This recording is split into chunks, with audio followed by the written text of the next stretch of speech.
Hello Wolfpack. I'm not going to be talking about technical analysis today, but I will be talking about trading strategies for the upcoming altcoin season, and actually right now as well, because altcoins are starting to kind of go up quite significantly across the board. Right, there's a few altcoins kind of popping off here and there, sprinkling some gains in here and there, and that's an indicator that a larger rally is coming for the broader market, which is great to see. And there's three kind of main methods that I really wanted to get across when this massive rally comes, and even for right now, as I just said. And method one, and keep in mind these are trading and investing methods, right? So if you're figuring out what am I going to do, what am I going to hold, how do I hold them, do I trade? These are three methods that you should be considering and taking into account depending on your own skill level. So we have method one. Right, method one is flip your coins. Okay, and what this means is that you essentially get a portfolio of around 10 coins, right? 10 coins. You don't invest in all of them. So let's just say 5 coins, right? 5 coins, you've got a portfolio of 5 coins on your watch list on TradingView. You've got, say, a portfolio of around $5,000, and you've got $1,000 in each coin. What you would do is you would hold those coins, wait for one of them to go up, say 30%, right? Take the $300 out of that coin, and flip that $300 profit into a coin that hasn't moved yet. This way, what you're doing is you're actually maximizing your potential return by selling out of the coins that have moved up and putting that money into coins that have yet to move up. So when those coins move up, you repeat the cycle, and it's like a step-by-step process. Because keep in mind, guys, not every single coin moves together. So the best thing you can do in a portfolio like this is get coins from different sectors, right? So one coin from each different sector of the market, whether it be NFT, whether it be, DeFi, whether it be whatever it is, right? Interoperability, payment coins, whatever it is, right? And you get one coin from each sector, $1,000 in each coin. That's just an example, obviously.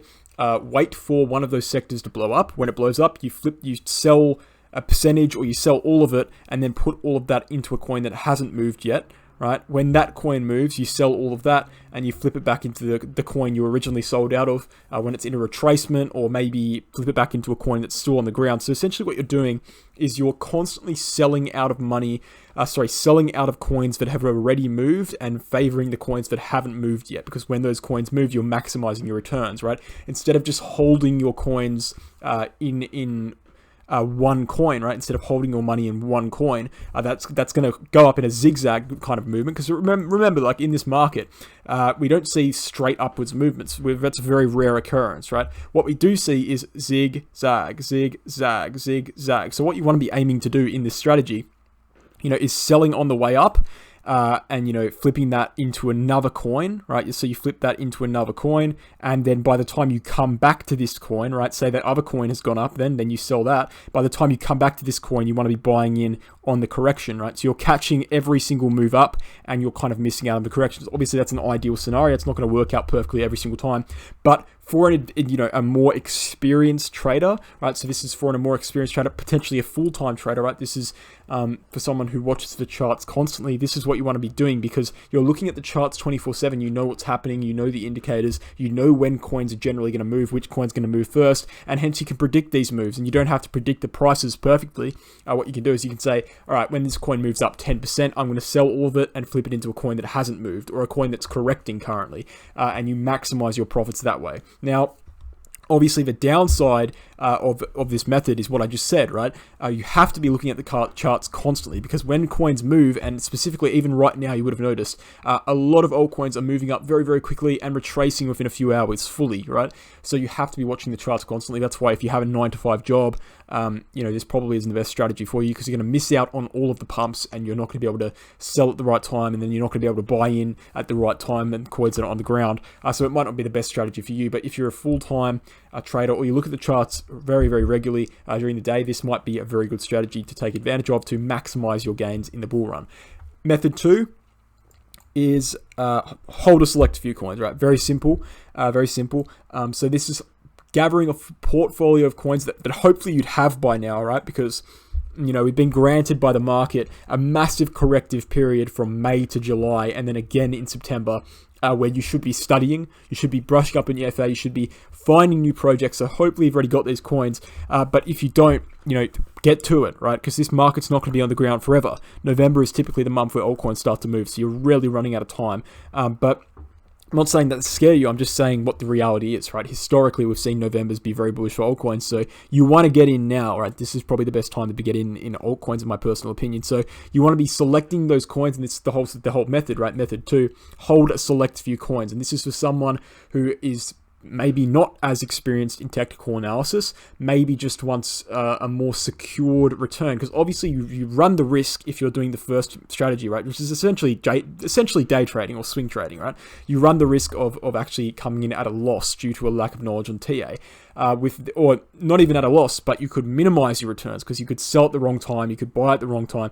If you're doing this strategy, right, it requires a lot less skill. You just buy a few coins that you think are going to do well, and you hold them, and you sell as close to the top as you possibly can, right? Obviously, this is a good strategy for someone who doesn't look at the charts a lot, someone who doesn't have much spare time, and someone who just wants an easy, not very stressful ride to the top. I would say that method 1 would require a lot of sleepless nights, whereas this one would be a lot more stress-free, of course. But the thing with holding coins, right, is you run the risk of your coins that you're holding not actually performing as you would want them to, and underperforming the market drastically, right? Underperforming the market drastically. And this is why, if you're going to do this, I would highly recommend you diversify your portfolio, again, into different sectors and different market caps. You don't want to be holding a bunch of micro cap coins from PancakeSwap, right? You want to be holding tried and true coins, high caps, and then maybe a mixture of a few medium to low caps in there just in case you're looking for an extra return, right?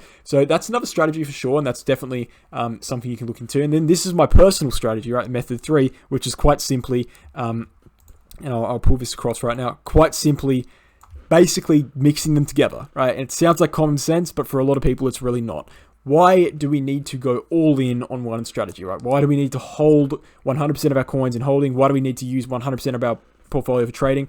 It is always better, in my personal opinion, to delegate a percentage of your portfolio for swing trading and a percentage of your portfolio for holding, right? In any state of the market.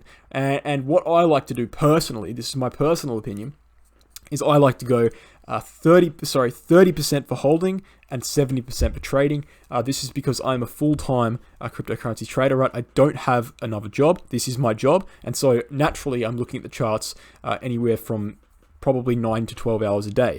I have the time to do this, and I clearly have the knowledge to do this as well. So that is my personalized what I do in terms of percentage. But if you're more new to cryptocurrency, what you could be doing is maybe 80% holding, 20% trading, and that's a great way to not only kind of try to maximize your profits, but also practice your skills, right? Because, I think the main challenge in the crypto market is not making money in a bull market, but getting as much knowledge as you can when the market is very volatile, and then using that to make money in the bear market when everything's going down. Because a good trader doesn't make money when it's going up, doesn't lose money when it's going up, and makes money when it's going down, right? If you're not making money in the bear market, you're probably not a good trader. And if you plan to be doing this full time, if you plan to maybe quit your job from crypto in this bull market, maybe you should start trying to learn how to trade. Because I can tell you right now, it's definitely not particularly easy, and you will run into a lot of losses on the way. So it's not a bad time to start doing it in a market where you're going to be forgiven for some mistakes right now, right? When everything's going up drastically, your mistakes are going to be forgiven, right? You're not going to suffer as harshly from any mistakes, and that might actually build some confirmation bias or some, potential like ego boosting. But it is a good time to learn how to trade, in my personal opinion. But what I would say about this portfolio is, as I said, it's a great hybrid between the two. If you're not fully confident in your trading ability and you still want to make money in the bull run, then that is a good thing to do. Maybe 20% trading, 80% holding, as I said. But if you're, more confident, like I am, in your trading ability, maybe up the percentage for trading and lower the percentage for holding. It's also good because some coins are consistent growers and some coins are spiky movers, right? So, for example, Dent coin, right? Very spiky mover, moves up very, very quickly and retraces very, very quickly. It's not the ideal coin to hold during a bull market because you're going to be, yes, your coin valuation is going to go up 300% in 2 weeks, but then it's also going to drop down 50% in 3 days. So it's an ideal coin for swing trading. And so if you have a percentage of a portfolio dedicated to trading, you can use that percentage to trade those more volatile coins. And then you can also have that percentage that you have left over to hold the coins you really think are going to do well in terms of consistent growing throughout the bull market. That's the video, guys. Hope you enjoyed. Hope you learned something from it. Let me know if you have any questions about this 3 methods in the comment section below, and I'll catch you in the next one.